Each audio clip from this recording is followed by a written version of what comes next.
You're listening to Talk Daredevil, the official podcast of the Save Daredevil campaign.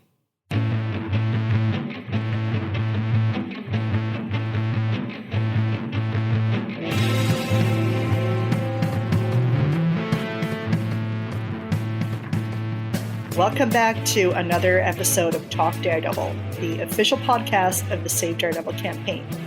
My name is Christine, and I am back with the same people that were recording that last podcast that we had on comics, and this one's going to be about the comics as well. I'll get into more detail on that, but first, please introduce yourselves, ladies. Hi, I'm Casey. Great to be back talking with you guys about Daredevil comics. Hey, Shelby here. Good to have you back, both of you. And as I mentioned, we did the former episode where we talked about the comics side of things. And for this episode, we're actually discussing the current run of the comics, which is, written by Chip Zdarsky. And it's got various artists working on it, but Marco Checchetto is the most prominent one. And I guess sort of the main artist on this run. And we are now, I think, about 25 issues into the run. So that's a nice even number to start talking about it. And it's been coming out now for a couple of years. So I think both Shelby and I had mentioned some stuff from the first issue. Oh, yeah. And I just want to say that this run came at the perfect time. What was it, 3 months after the show had been canceled, and we were all we were sad, and it gave us something to look forward to, but still, you're always, when a new run starts, you're like, hey, is it? I don't know. How's it gonna be? But I think there were some little sneak peeks, and I don't know if you guys look at that. I'm bad about looking at the spoilery stuff, and so I knew it was gonna be pretty, if nothing else. If you have not, I guess the director's cut of this issue is still available. That's where there's a side-by-side, black and white and color issue. There's Chip's, I think, a script in the back of commentary. Yeah. It's just like a director's cut of a DVD. And it's worth the $7, $8. My favorite moment, or my standout moment from this issue, and it's probably still my favorite issue of the run, is just the last full page. So if you don't have it, get it out now. Turn to that page and just look at it. It is bloody Matt, half dressed, still as Daredevil. There's a billy club on the bed. The sheets are bloody. The mask is on the floor. And as we're seeing Matt passed out as Daredevil, because he has just struggled in this huge fight. And we get the news that the person that he has beat up has died of head trauma. Yeah. So it just when I finished reading this, so this is how this run's gonna go. Yeah. Okay. Quite a cliffhanger ending there. It's just pretty. Yeah. No, this is a very, very pretty run. And I think also most of the artists have also been pretty good, but it's very hard to live up to the standard Checchetto sets for the other artists, because he's amazing. It is really, he's done shorter stints on Daredevil previously. And this is, I just knew he was one of my favorite Daredevil artists going in. So that's been a huge thing about this run, that it is gorgeous, and it is kind of dark and muddy, but in a way that all the lines are very clear. Yes. And it's just the right amount of detail too. I just love it. Yeah. But I will agree with Shelby that, which is sounds like kind of a bummer, but the first issue remains my favorite issue of the run, and there are a lot of really nice scenes and events and developments that happen after that too. But the first issue was just a slam dunk for me. I think the issue itself, first of all, it's beautiful. As Shelby mentioned, it's got that amazing cliffhanger ending. It's got Matt just coming off everything that had happened in the previous run, which I would just openly say I was not a fan of at all. Actually, there was a mini in between the runs that started as when after Matt is hit by a truck and his recovery, that I thought was actually pretty good. It was. Which really, so that really worked for me. But he's, sort of coming off having been in this accident. He's taking painkillers. He's trying to sort of find himself.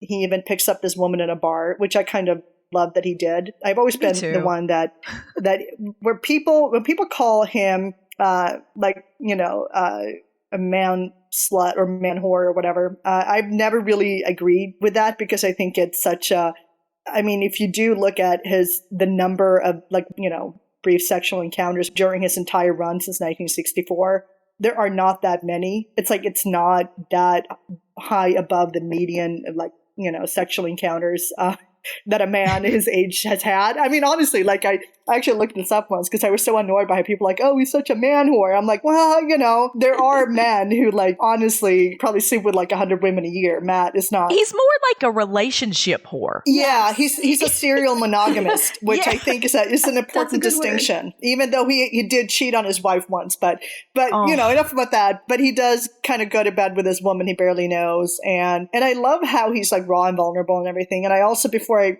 give this back to you guys, also wanted to mention is that there's a brief backup story at the end of the issue. It's got on the left-hand side when you open the page, it's got everything as we see it, and then on the other side is sort of a rendering of what Matt experiences, which I, as someone who's a census dork, really, really appreciated. There are some things that, of course, don't actually work, you can't distance sense temperature that way. I know that's now become a thing because it was in the show and has kind of been transferred to the comic, but it really doesn't work that way. But you'll have to read my book that comes out eventually in 5 years to see why. But but aside from that, I thought it did a really, really good job of sort of showing the difference between how Matt sees the world and how the reader sees what's on the page. So huge kudos to Chip for that.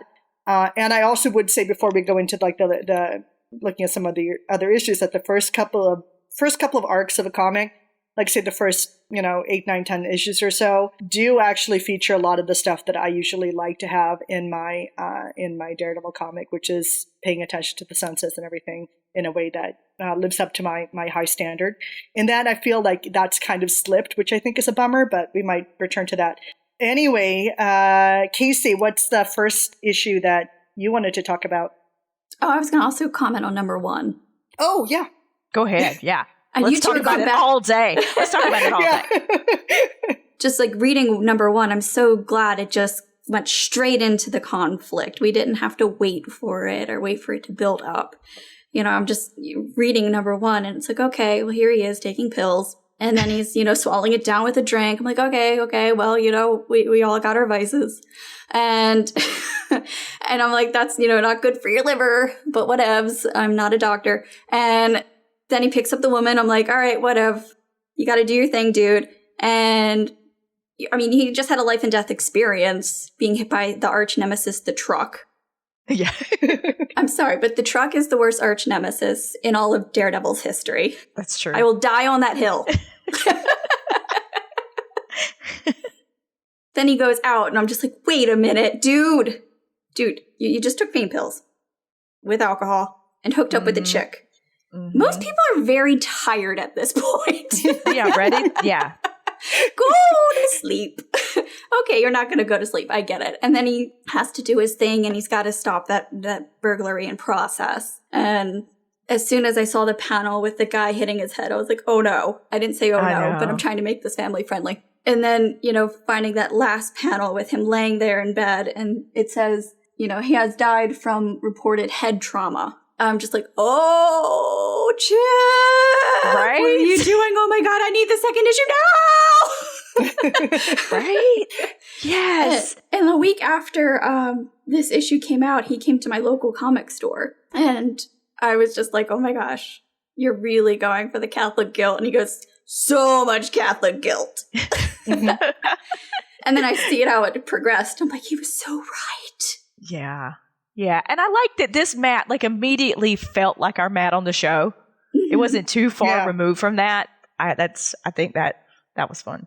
Another thing that reminded us of the show is also the first few issues where the Punisher featured. And Matt running around unknowingly in Punisher's t-shirt was oh, come on, Matt. Kind of fun. What did you think the Punisher was wearing? Yeah. You have to, although I guess maybe he doesn't know that he's got a skull on his shirt. Maybe not. I didn't notice, is what he said. Yeah, he can That was great. the painkillers. So that was pretty funny. But if we want to move ahead a few issues, I think the next one that you had a moment or like a theme from was number 9, Casey. Yeah. I really enjoyed the opening panels with Reed Richards from Fantastic Four and their chess match. I loved the symbolism behind the chess match. You know, you have the scientist and then you have the religious follower, and they're playing their game. So Matt asks Reed, does God exist? And Reed's seen everything. He's been everywhere. He's fought just about everything. So, you know, he's a little shocked. You know, where is this coming from? And of course, like, you know, Matt's talking about, you know, being a lifelong Catholic and almost dying. You know, he really is having a crisis of faith at this moment. Not only did he almost die, he killed a guy. And, you know, Reed goes, you know, I'm a man of science, talks about the things he's seen. And the line that he says, well, I suppose the question then is your faith in the interpreted word of God, or is it in what God has taught you, the moral center he's given you? And I was just like, oh, way to be deep there, Chip. Yeah. And then he ends on queen to b5, checkmate. I'm like, checkmate indeed, Chip. As a lifelong Catholic, I'm like, oh, thanks, man. And Matt's still like, so what are you trying to say, Reed? Yeah. Like, just like, excuse me, I have to go get my Bible. Yeah. That is very, very show-like. Like, that seems very like our Matt. Yeah. You know? And I would say, though, that one thing that what Reed Richards says in that scene reminds me of is this fact that I know this has been mentioned by other people before, that it's kind of interesting to view religion in a universe where like literal gods exist. Mm-hmm. I mean, because we have, you know, sort of the world religions from our world that are intermingled with like Thor existing and like the Watcher and Galactus. And I mean, it's got this interesting kind of blend of like our world religions and all these other things that do exist. So so considering that Reed mentioned like, oh, I've been to the afterlife. So it's like, yeah, okay. I mean, that makes it a little bit different from our world, but it's kind of interesting. So I guess the stone cold scientist side would be much more open to like weird things existing that we can't measure anyway. So that, I mean, that would be kind of an interesting way to look at what Reed is talking about. But yeah, I think that was really good. I really enjoyed that scene too. Yeah. And of course, the next issue is where Elektra shows up. Oh, you Jesus. Talk about that? Oh, yeah, Elektra. I love how Elektra shows up just to make Matt feel worse, you know, to question even more. I like this because Matt has just like been an absolute like idiot in the police station. Mm-hmm. And has revealed himself to be Daredevil in front of his client and helped Cole North. And it was a very like poorly. It was a mess, like a bad fight, everything. Like he makes it out onto the roof, and you know, Elektra shows up and is just, you know, what are you doing? Barely able to fight. You know, they immediately like proceed to beat the shit out of each other, like they do. And you know, like here you are, you're having this identity crisis. You know, Daredevil was stupid, but you're still trying to save people. Okay, you're gonna do that. You're an idiot. So I'm your new stick. Yeah. After this, we get like, what's the next issue with the hotness again? Marco comes in and like draws them like training together. Mm-hmm. Mm-hmm. I just enjoy that. Anytime Elektra shows up just to make more of a mess of Matt's life, I'm there for it. I love Elektra showing up at the end of that. I wasn't expecting it. I really wasn't. I really thought he was just going to be on that roof like, well, glad I got out of there. Okay, bye. You know. And then Elektra shows up. I'm just like, yes. Yeah, exactly. Yeah, I think Elektra's appearances in this run have been really super solid, actually. She's a very difficult character to write. She's a difficult character to get a solid grasp on because she's been written so differently. And she's always, especially with a character that's like meant to be super mysterious. I mean, the downside to that is that you're sort of like, who are you besides being this sort of like, you know, iconic sort of mystery woman that shows up and you know, comes from her like mystery assassin background where she's, you know, a ninja assassin. And it's like, it's hard to find sometimes where she intersects with like a regular human. But I think we get to see a lot of that here. And there's a lot of sort of this teaming up buddy-esque kind of thing that they go on later in the run, which also parallels nicely with the show. That's quite enjoyable. Although I have some kind of issues with some of the details in that, but I'll get back to that.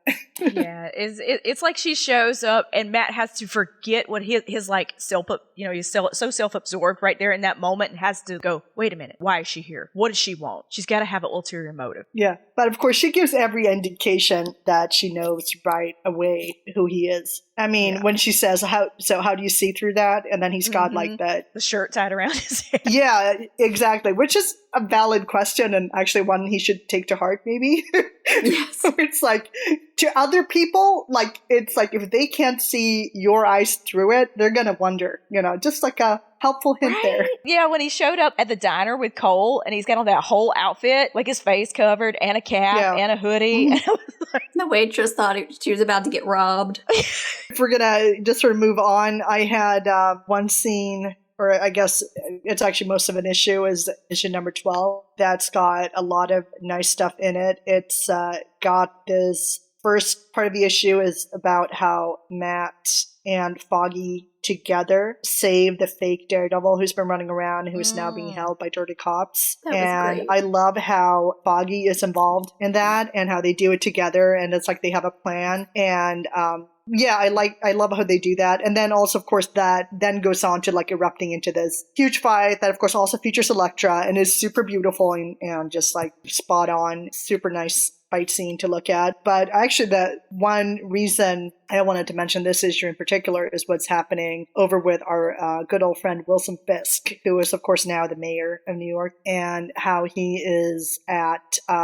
the Stromwinds mansion. And, of course, the Stromwinds are a couple of weird-looking siblings. And they are sort of ultra rich, and Wilson's been invited to their mansion, so he's going to have, if it's lunch or dinner, I don't remember, with them and some of their other associates, the sort of elite. And you've got all of like Fisk's insecurities kind of showing up here. Mm-hmm. And also they're not afraid to like mock him for being like a very obvious ex-villain, Yeah. And he's talking about how he's now into spices, and of course he's also into like legal marijuana and everything. That's a whole story in itself. But I love the scene just kind of leading up to this extremely intense ending where he beats a guy to death in the bathroom. Oof, that's brutal. It was brutal. And honestly, it is so brutal, but honestly, it's rare that you actually read a comic where it's like you can feel your heart beating faster. Yeah. And it was like such a shock. And it's like, what the F, you're just reading that. And it's just, it's crazy. It's an insanely intense issue. And of course, it's like at the end, he's just kind of standing there with like blood everywhere. And it's like, and just like, hint to people that's a faux pas. When you go to a fancy party, you do not kill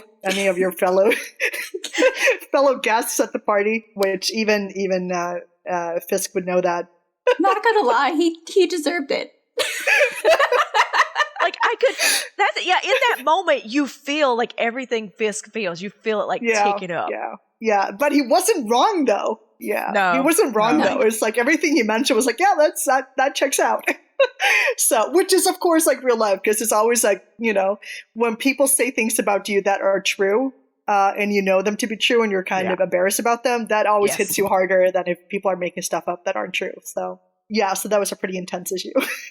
I think the next issue after that, he talks about how he felt like a scared little boy again. Yeah, well, it made me think of like, keep kicking him, in the show. Yeah. That was actually one of my favorite episodes in the first season, which is kind of weird how it's like, it's the Fisk-centric one, but damn, that was such a good episode. And the kid who played like young Fisk, what an amazing actor. Super intense. So you got some of that intensity back. And it's also nice how he's like portrayed as, it does, on the surface, it's pretty stone cold to like kill someone with your bare hands. But on the other hand, only a very passionate person would do that. Human. So it's very got it's human. I also had some thoughts on issue number 15. Okay. Where the first part is, and I also want to hear your guys' thoughts on this, where Matt shows up at Foggy's office in like a new outfit, like he's got the black outfit.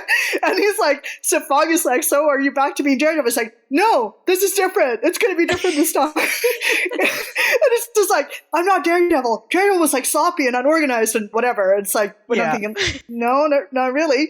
But it's like, it's different now. I mean, is that the one where he reveals he's got pouches? He's got the pouches. Yes, he comes in with like a whole outfit, that looks like he's like some special agent or something. And Fogg and Matt's like, no, I'm not back to being Daredevil. So it's like, you're doing exactly what you were doing as Daredevil, but you're doing it in like a different costume, and you feel like you have a slightly different mindset. Yeah, how is this better? How is this? But it is funny though, because it's like, it reminds me of, Matt has had so many like identity crises over the years, and even it also kind of reminds me of the very first issue of Daredevil way back in 1964, and how he considers everything that he does as Daredevil as somehow separate from himself. I mean, that's the way he promises his dad never to fight. So he doesn't fight. Daredevil fights, but it's still him, but he's got a mask. And this feels like it's like an additional layer on top of that.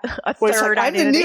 I'm like the new and improved Daredevil. So it's like, it's different. And I'm not calling myself Daredevil. It's totally different. And Fogg is like, So what did you guys think about that?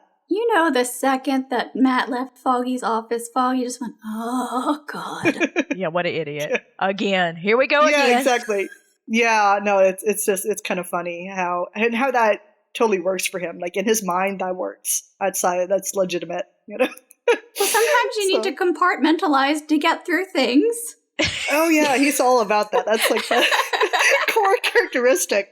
But anyway, another thing I just kind of want, because I mentioned I was going to bring back some stuff with teaming up with Elektra a bit, is that the whole thing that Elektra doesn't know who he is. And one thing that I feel like this doesn't work as well as it did like in the 60s and 70s, the notion that he could spend serious time with someone on patrol or in his regular life or whatever, and they wouldn't discover what his very obvious weakness is, just makes no freaking sense to me. No sense at all. Like in the show, you had that sequence those scenes where Matt and Elektra team up, and they so obviously know each other's strengths and weaknesses. Like, he will listen for something, she will look for something, and they know that. Like, you have that classic scene where he goes into where they're looking for the ledger, and he sits back in his office chair. She gets to look at what they're looking at. He knows he can't do that. Meanwhile, he does something else that she can't do. But all of that also it presupposes that they know that about each other. Whereas, like, there's this scene in issue 15 where, like, he and Elektra go on patrol and, like, go stake out a place together. She's looking through her, like, little goggles and everything, and he doesn't.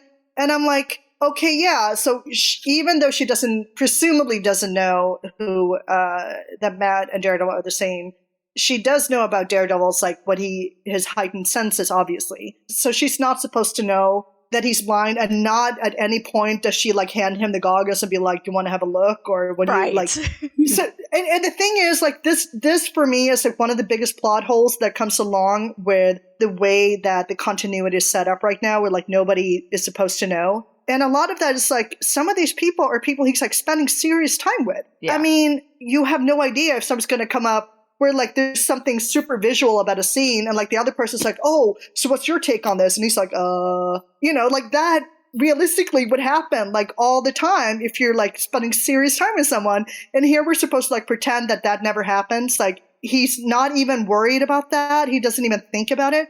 So that's kind of why I loved. I know you guys want to talk about that too, where she writes his name on like the shower door.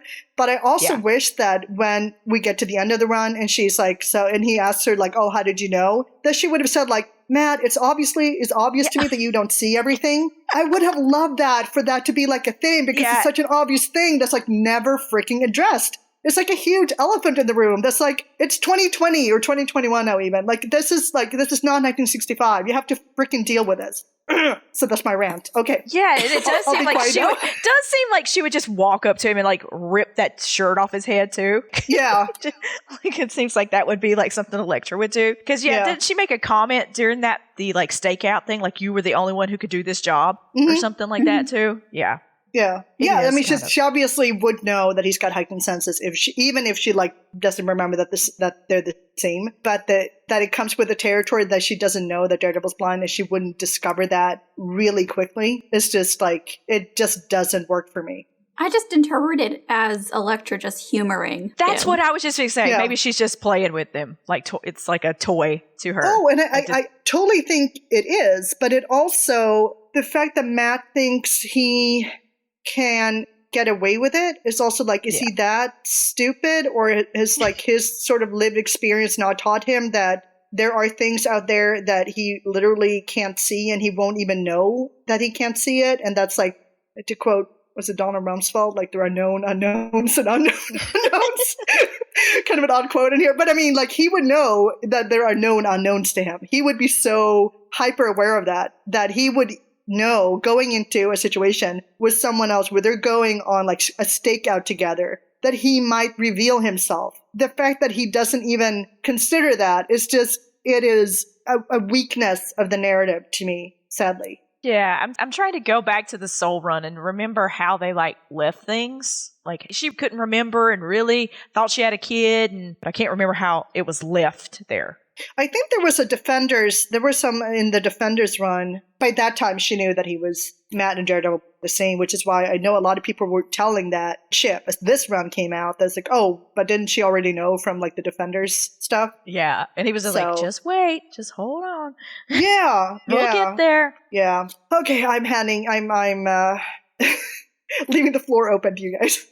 I really love number 20. That was the big action-packed issue with the fight in Hell's Kitchen. The scene that I loved the most, that reminded me of the show, and it was just, Foggy, even if he's annoyed with Matt, will always have his back, is when Foggy brings Matt Daredevil his billy clubs. And he gives him that little pep talk before. I was just like, Foggy, I love you. I know, I might have cried. I might have like teared up during that, because that was so sweet.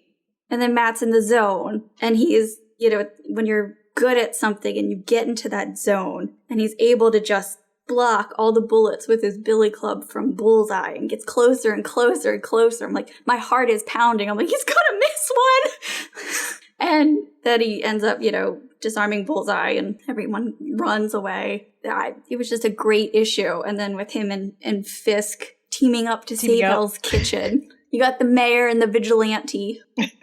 And it was just overall a great issue. It was, once again, beautiful because it was a Marco issue. Yeah, like normally, right? Don't you find yourself when it's an action-packed issue like, I want more story. But this one, I was like, oh my God. Like, you are invested in the fight, don't get me wrong. And Matt does find a way to, like, be talky in it. When his whole, like, what does he say when he goes to fight Bullseye? When he figures it out, like, when you know every possible, like... Mm-hmm.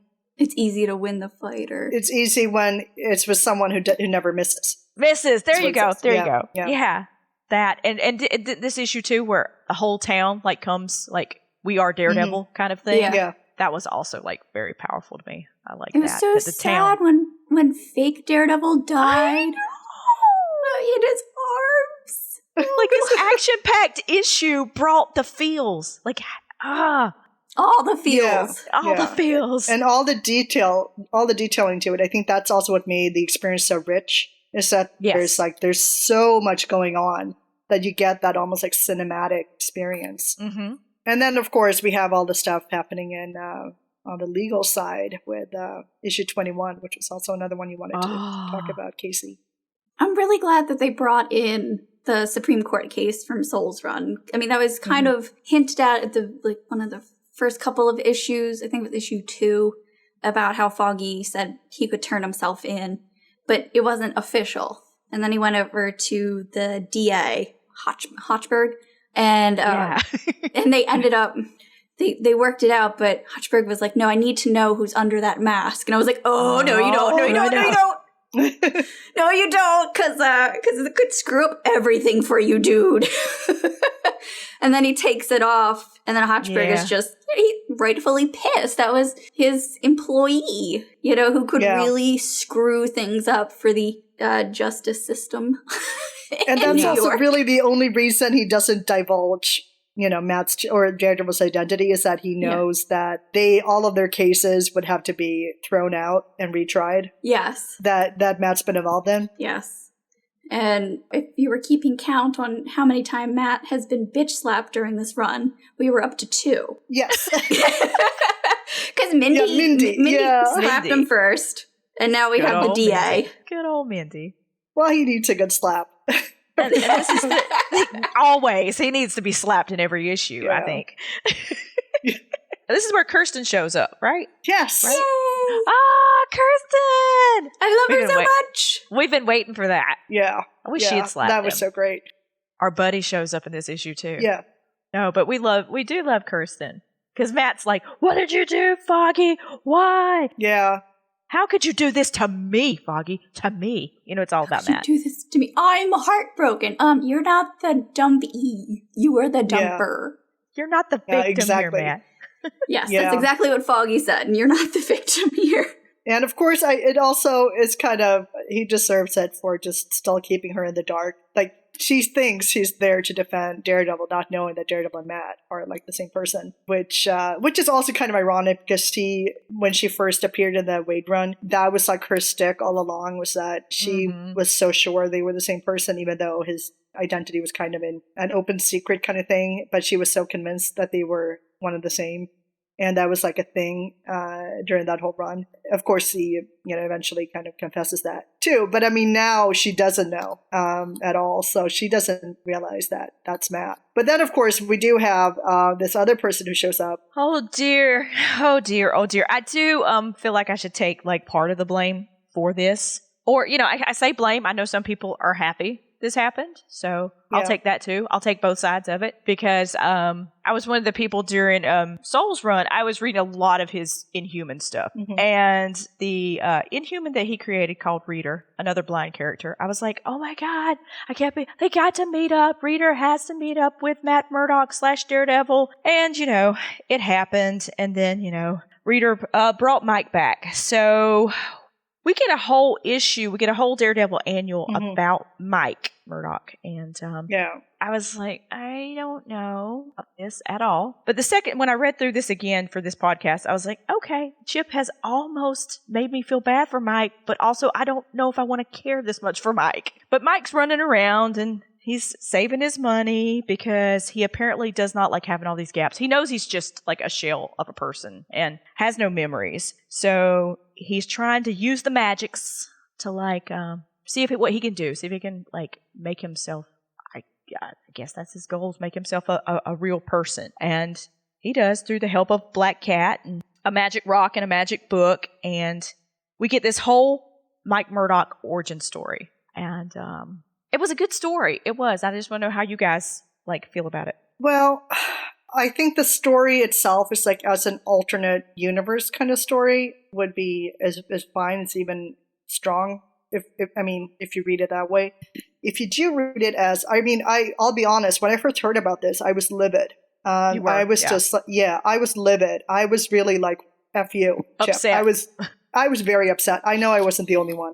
I'm still sort of like, I'm expecting, pleading for this to somehow be reversed because it's like, I don't appreciate this level of screwing with continuity. It changes so much. And for what? It's stunty to me. And I genuinely don't like it. However, for the purposes of this particular story, and if we do imagine that this is like a temporary thing that gets undone, if they can undo everything else, stuff that didn't even need to be undone. Well, it's going to come with fallout. It's definitely going to come with a fallout and a price somewhere along the way. Oh, yeah. So Yeah.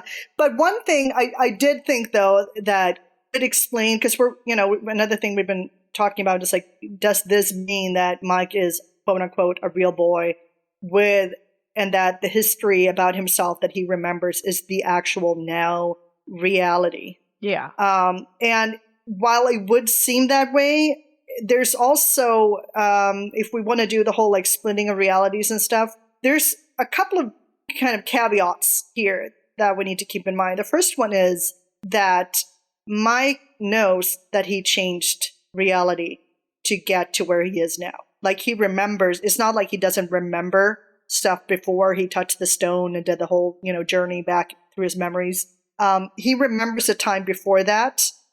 So that is something that did happen in this reality. And also if everything that he did was sort of would cause past reality to actually genuinely change, that would have all kinds of ripple effects that would also change the present to a greater extent than it has. So I think that one thing that could have happened is that, like, is Mike a real boy in the sense that is he a real living flesh and blood character right now? Oh yeah, absolutely. And could those memories that he has, are they in some sense real? Yes. And also, of course, Matt now also remembers him as his brother. On the other hand, they're living in a universe where other forces have made people have fake memories about him. So it is possible that as part of this reality altering, like the reality altering happens at that point in time and forward, but it may be that it hasn't actually changed things in the past. It's just made it appear that way. And that's a fine distinction. I think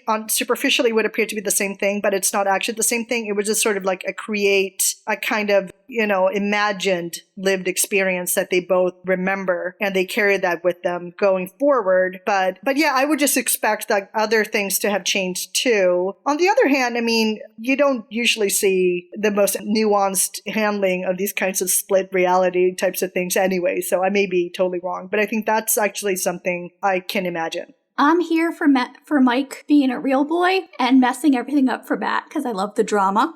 Yeah, that's where I'm torn. I love things messed up for Matt too. I'm like Christine, it just messes with my head too much. Yeah, if I started thinking about it too much, I was like, I can't. My brain's gonna break. I just can't do it. Yeah. And I was just like, you know what? I'm gonna read this out. Let's do it. Let's do it, Chip.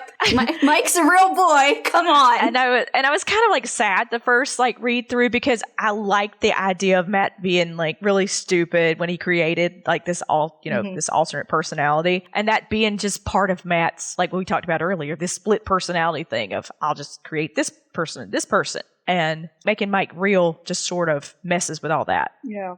But he's also kind of created, through this new reality, he has if Mike is a real boy to the extent that he was a real boy even as a boy. You know what I mean? Because I mean, he's a real living, breathing person now. Boy, but I mean, if he was real back then. Yeah.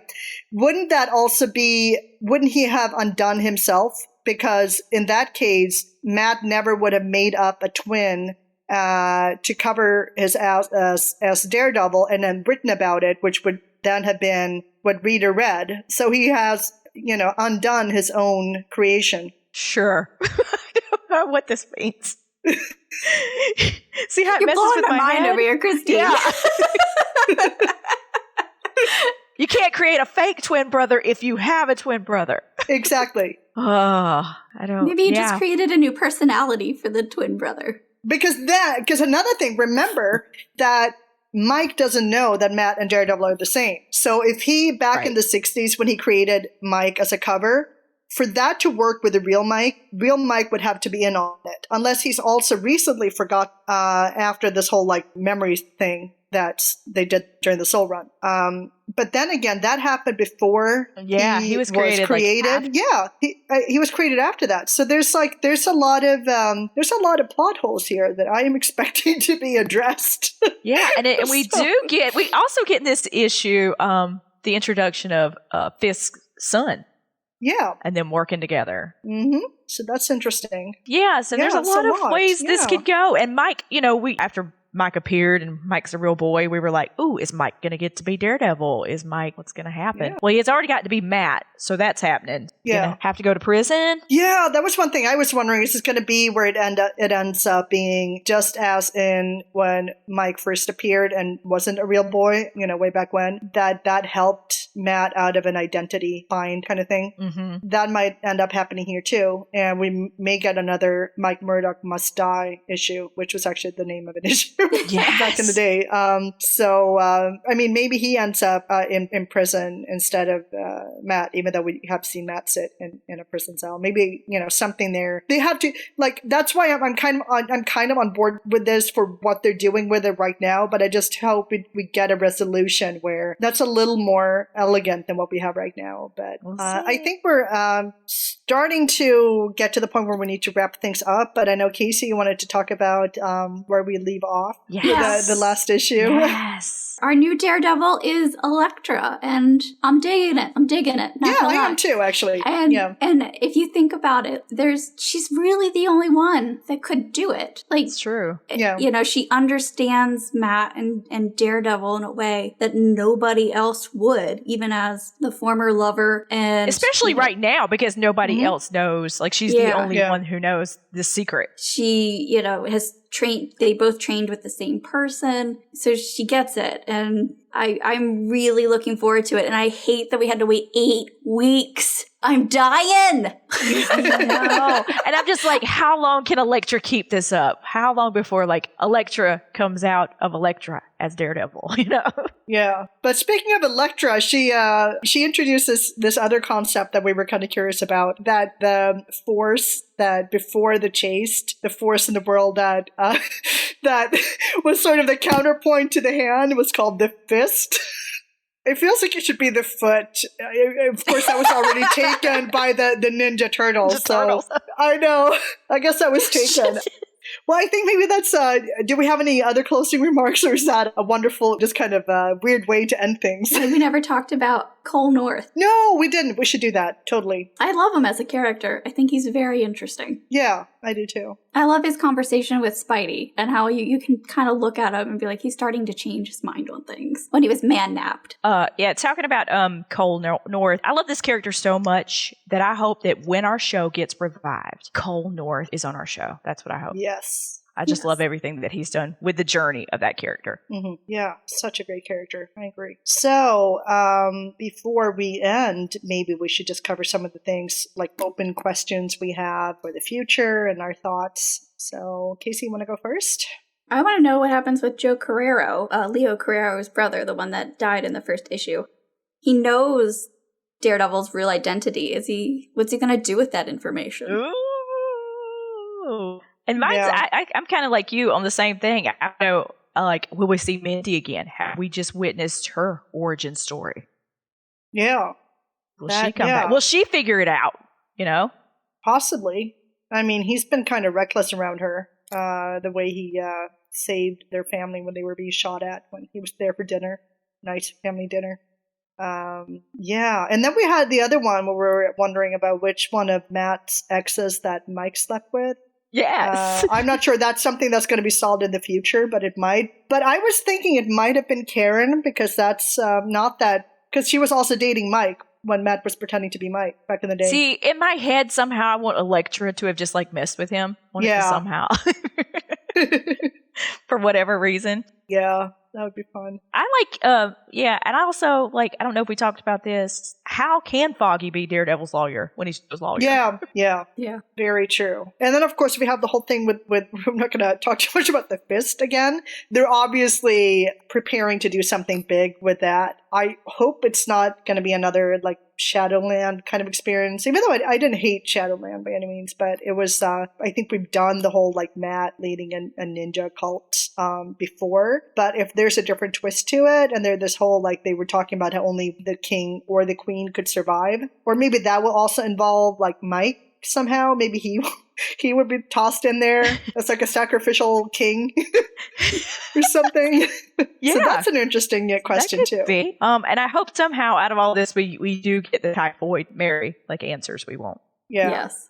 We need them. Because she was gone for like a long time before she showed up again here. So maybe some backstory on that. And I wonder how he's gonna handle Matt being in prison and really what happens with that. There's so many unanswered questions to look forward to. So, I'm excited. Yes. And to anyone listening to this, if you have thoughts of your own on what we've just talked about or stuff we haven't talked about or comics in general and stuff you maybe want us to cover, let us know. And, we love your comments and feedback. And we are Renew Daredevil on Twitter. And we are Save Daredevil on most of the other platforms we're on, including Instagram, Facebook, and YouTube. We have like awesome video content. We have stuff from the online Comic-Con, Daredevil Con that we hosted this summer or this past summer. And we have other sort of exclusives like Talk Daredevil minisodes that you may want to check out. So we recommend that. Anything else you want to add, guys? I think that's about it. Yeah, that's it. Yeah, that was a lot of fun. So That was fun. we'll see you again soon. Bye.